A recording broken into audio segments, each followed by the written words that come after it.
Hello everybody, this is the Scuf Envision Pro.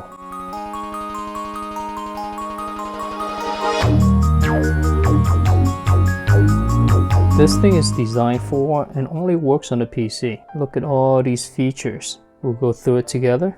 And here's what the controller looks like. But we're gonna get back to this in a bit.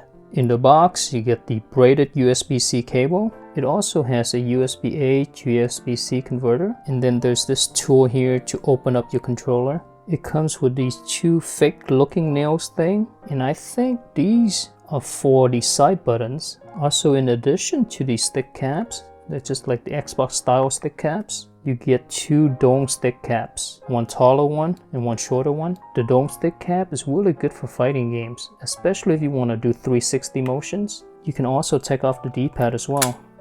It's magnetic. However, I looked on the Scuf website.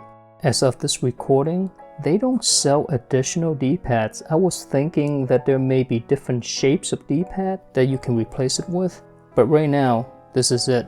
Hopefully in the future they'll offer those options. That would be super cool. Alright, let's get to the controller. First of all, this thing looks and feels super cool. It looks like a hybrid Xbox and PlayStation controller combined.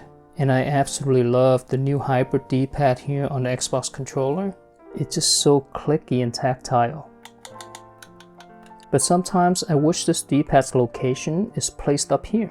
And what do you know? There is a controller that offers that option. So I honestly thought that this is going to be a perfect controller for me. And oftentimes when you think something that's too good to be true, it is too good to be true. But we'll get to the D-pad later. This thing just looks and feels super premium. Build quality is super nice, as with a lot of Scuf controllers.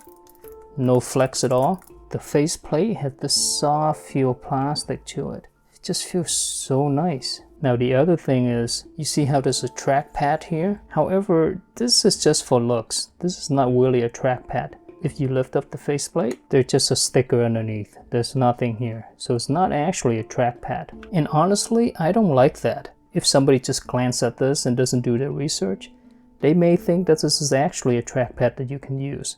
And that's misleading to me. I would have preferred them just to flatten this out and not make this thing look like a trackpad at all. The handles are angled outwards, so you don't have a lot of wrist bend here. Very comfortable to use. Now this controller has something that I've never seen on any other controller before, and that is there are two buttons on the sides here. Before I even bought this, looking at the pictures, I had already known that this is a bad idea for fighting games. Of course, this controller is not designed for fighting games specifically. Now the problem with these buttons is because they are on the sides. Oftentimes when you do circular motions, you're going to need to use the sides here as leverage. And you're going to accidentally press this thing all the time. For fighting games, I highly suggest that you disable these buttons. The shoulder buttons are nice and clicky. They kind of feel like mice switches. And check this out, the triggers are super long. This is crazy. They work well though. There's trigger locks. There's only two positions, unlocked or locked. On other controllers, I typically like my triggers to be unlocked. However, because this trigger is so long and travels so much, I oftentimes miss my moves when I use triggers. My D-pad input is way faster than the trigger when it's unlocked like this. I find it to be a lot better when it's locked. That way it can match with my D-pad input a lot faster. This controller uses mice switches. They have really short travel.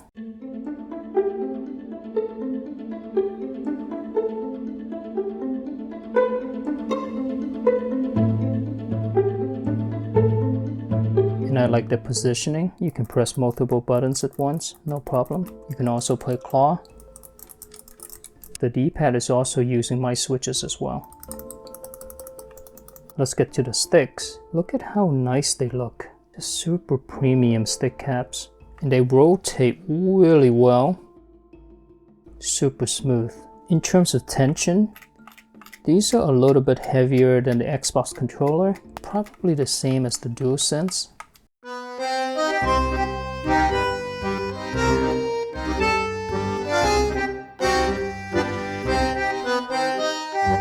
You You also get 4 additional buttons back here.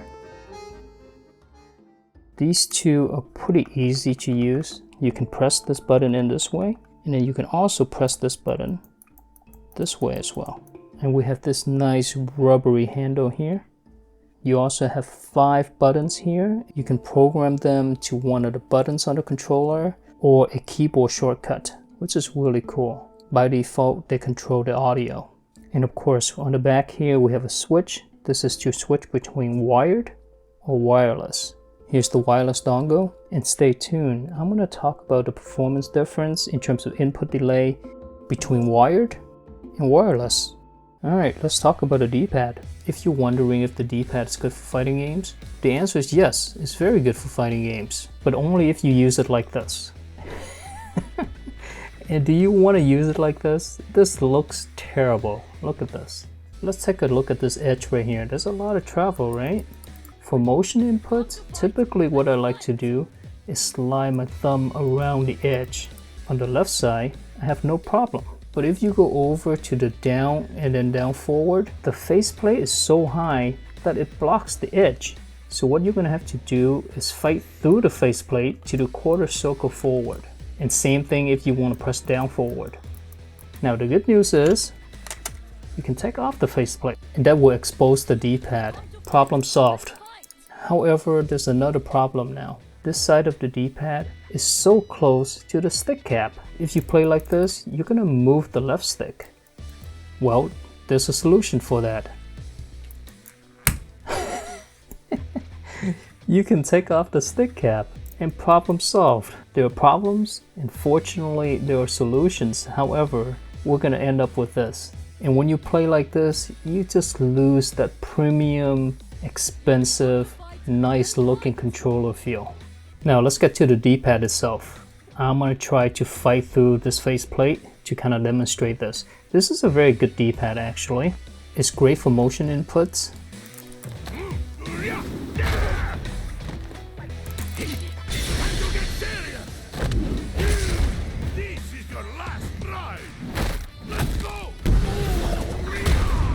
As you can see there, I did 2 full circular motions with no problem at all. And this is why I really like this hybrid design. You can really feel your way around the directions. Quarter circle movements here are fantastic on this D-pad, because you just flick it. This is a really difficult combo. Look at that. On this controller, it's just so easy. Because at the end here, I just flick it this way, and it just works. With that being said though, the edges are kind of sharp, so expect your thumb to get a little sore.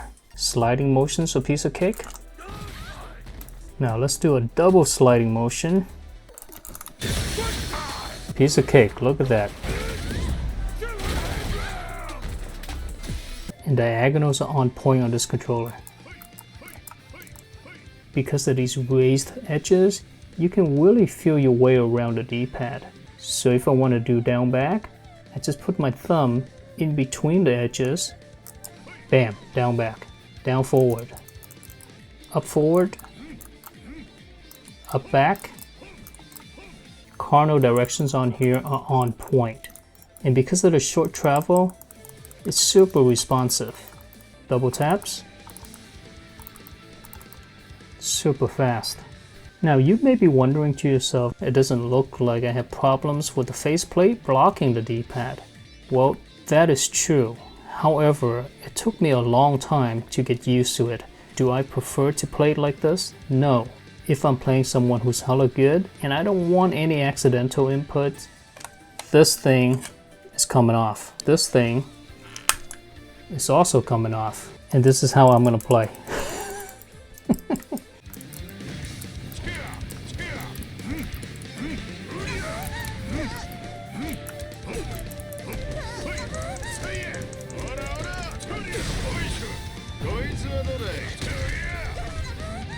If you're willing to use the controller like this, it's one of the best controllers that you can get for fighting games. However, if you want to use it out of the box like this, you're gonna have to fight through this damn faceplate. You can get used to it, it's doable, but expect a few more drop combos and losses.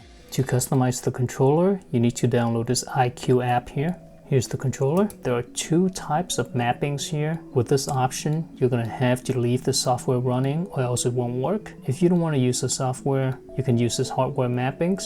But with this option though, you're not going to be able to map these buttons. You can only do the 4 back buttons and the 2 on the sides. You can remap the extra buttons to whatever you want on the gamepad. You can also remap it to the keyboard or the mouse. And if you look down here, it says macro. Unfortunately, this is not what you think. You can only record keyboard keys on here, unfortunately. You're not going to be able to record or program full combos on here. You can change the lighting effects, the trigger response. You can also program the dead zone as well. Thumbstick sensitivities. Under device settings, you can update your firmware here. In terms of customization for the buttons, there are so many options. You can even launch different apps. This has to be one of the most customizable apps out there. Alright, it's that time for the input lag test. Let's begin with wired. Minimum input delay 1.66, maximum about 8 milliseconds. The jitter is tiny here at 1/4 of a millisecond here. Average input delay is only 2 milliseconds, and that's because the polling rate is essentially 500 Hz.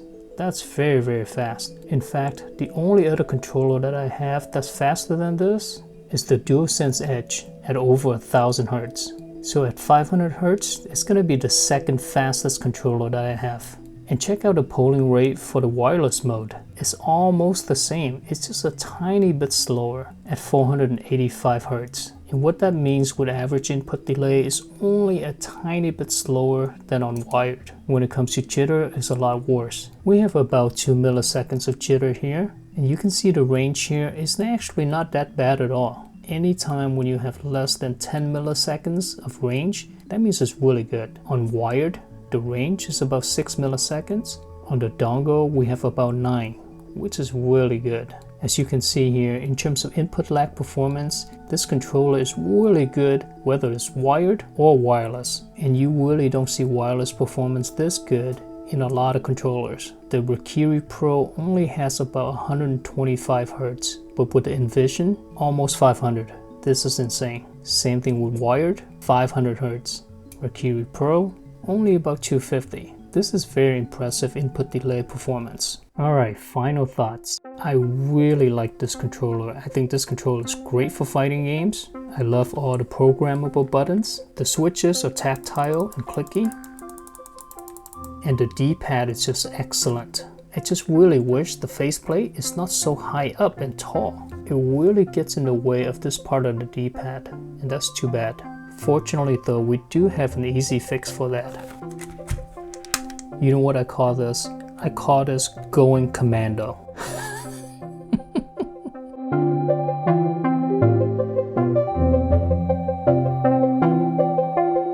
Alright, that's gonna be it for me. Hopefully you enjoyed the video and found it to be helpful. If you did, give it a like, subscribe for more, and take care now.